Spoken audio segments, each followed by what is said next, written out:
Sont 1 à 15. Bruno Jean Baressian, de voir comment Jean-François Copé organise finalement l'UMP, un peu comme une entreprise. Regardez cette machine de guerre ou usine à gaz, parce que c'est pas très simple. On va essayer d'y voir un peu plus clair avec Germain Andrieux. Regardez ce sujet, ce reportage. Bonjour, c'est Copé. Décembre 2010, voici le grand gagnant du dernier remaniement. Aucun poste ministériel, mais la direction du parti. On va lancer notre affaire là. Jean-François Copé lance son premier conseil national. À ses côtés, deux nouveaux secrétaires généraux adjoints, un centriste et un libéral.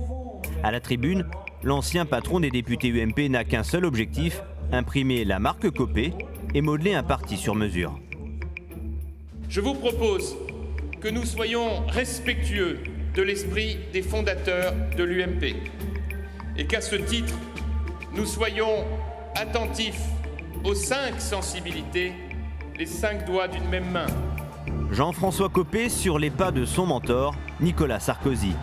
La prise de contrôle du parti, une étape clé dans la conquête du pouvoir. Le nouveau patron de l'UMP met en place une garde rapprochée et resserrée. 4 délégués généraux pour 4 postes clés.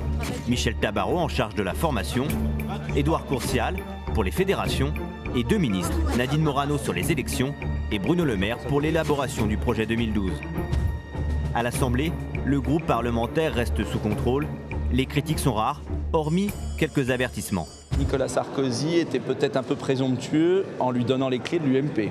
Et quand on n'a plus les doubles des clés, il faut s'attendre à plus pouvoir rentrer dans sa maison. Une maison UMP sous contrôle. Et pour garder un pied-à-terre à l'Assemblée, Christian Jacob, le fidèle lieutenant de Jean-François Copé. Sa mission, alimenter le débat, multiplier les ballons d'essai pour tester l'opinion et surtout l'opposition. Suppression des 35 heures, statut des fonctionnaires, la méthode Agace-Matignon, le duo Copé-Jacob est recadré par François Fillon.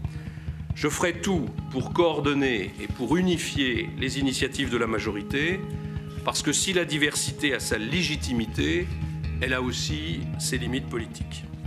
Refus des polémiques et des débats inutiles. Rue de la Boétie, la riposte du nouveau patron de l'UMP est immédiate. Face aux jeunes militants, Jean-François Copé contre-attaque sans mentionner son rival. C'est pas toujours simple, vous l'avez encore vu là ces derniers jours sur ces 2 débats qui sont quelle horreur, parler des 35 heures et de la fonction publique. Oulala, bon, on va le faire, je suis désolé, on va le faire. Faire vivre le débat et communiquer, c'est précisément sa feuille de route pour 2012, mais pas seulement. Pas question en tout cas de se limiter à l'agenda gouvernemental. Chacun est dans son rôle. Le Premier ministre, il a la feuille de route qui lui a été fixée par le Président de la République et qui, par définition, consiste à conduire l'action du gouvernement jusqu'en 2012. Nous, notre mission à nous, elle est de préparer l'élection présidentielle et donc de se projeter au service de notre candidat, dont je souhaite que ce soit Nicolas Sarkozy, au-delà de 2012. À bientôt, hein. 2012, mais surtout 2017, Jean-François Copé est déjà candidat. Ce soir, au siège du parti, il réunit le premier conseil des think tanks. En clair, des micro-partis liés à des ministres ou des députés et des clubs de réflexion. L'objectif, l'élaboration d'un programme pour 2012 et compléter une organisation qui pourrait peut-être le faire gagner en 2017. Jean-François Copé un peu comme un chef d'entreprise, parce que là, il verrouille. Sur les think tanks, j'irai quick, parce qu'en fait, il réorganise.